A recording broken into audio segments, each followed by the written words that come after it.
No one ever announces when it's their first rodeo. Whenever I make mistakes at work among people that I've never met, I usually apologize for being on my first day. The classic Homer Simpson defense. Ease me dear primero. I did. When I went to my first rodeo 4 years ago, they gave me a sticker that said my first rodeo. Oh. Stickers. I'm not jealous. Really. Be nice and I'll give you a good star. Well, this is my first rodeo. Hold on tight. But not too tight you can break your wrists. If an unstoppable object hits an unmovable object, it goes through it. It's unmovable, not impenetrable. Then it would be moved. At least parts of it. So I don't think that's correct. Edit for the people in the back. The whole point of this paradox is that both objects are implicitly assumed to be indestructible. Otherwise, the question is trivial. Why does any part of the immovable object need to move? What's stopping the unstoppable object from just passing through the way one shadow passes through another? Well, because a shadow is caused by light rays being blocked by an opaque object or multiple objects. Not even close to be able to compare to this paradox. Just like your mother. Unmovable but not impenetrable. Bruh. Holy shit dude. The saying is unstoppable force. Not object.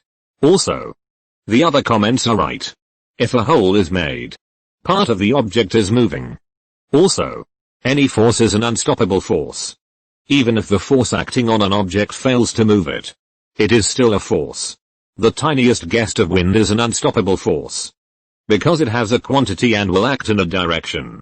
So if an infinite strong force meets an immovable object, neither the object nor the force would change. You'll just have an immovable object with an infinite force acting on it, balanced by an equally infinite but opposite force. Not a hole. They just phase through each other. Heads up, 7-Up wasn't a game for bonding in school, it was to show the teacher who the cheaters were. False. Teacher here. I didn't give a shit who cheated in a game, though I'd call them out anyway so nobody would pick them.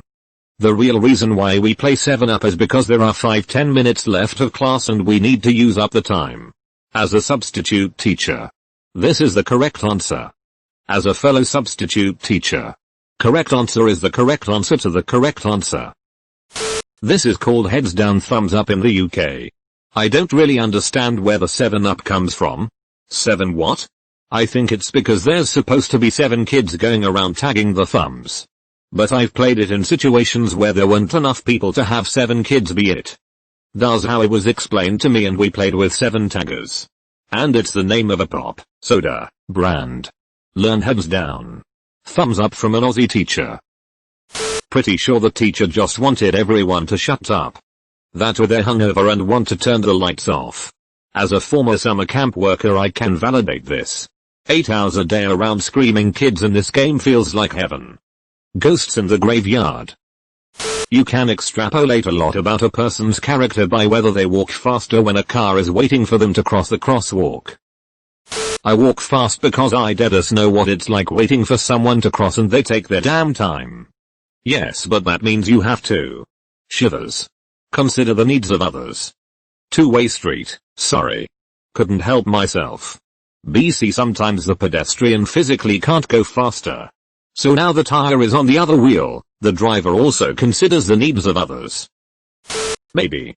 But no one only does it one way every time. In a hurry at a busy intersection? Maybe you speed up so that mom in her minivan can get going. Some douche playing loud music almost hits you while crossing? Yeah, take your time. Nothing is always one way. I don't know. I would speed up in both situations. I hate the tension of making people wait or putting them out. Actually, I will avoid crossing when cars are present altogether if possible. If I see a few cars getting close to the crosswalk just ahead of me, I try to slow down enough to let the cars pass before I get to the crosswalk. Maybe even stop walking and turn around for a bit to let the cars go past. If there's too many cars, or they've already stopped, I walk fast. Also, do they put the shopping cart away or leave it in a parking spot? Ugh. Why do people do that? Why? If I can walk for half a mile inside a grocery store, why can't I make it the remaining 20 yards from my car to the cart depository and back to my car? Is Maya sore? Have I developed projecting projectile leprosy in the interim? 20 yards is 18. 29 meters.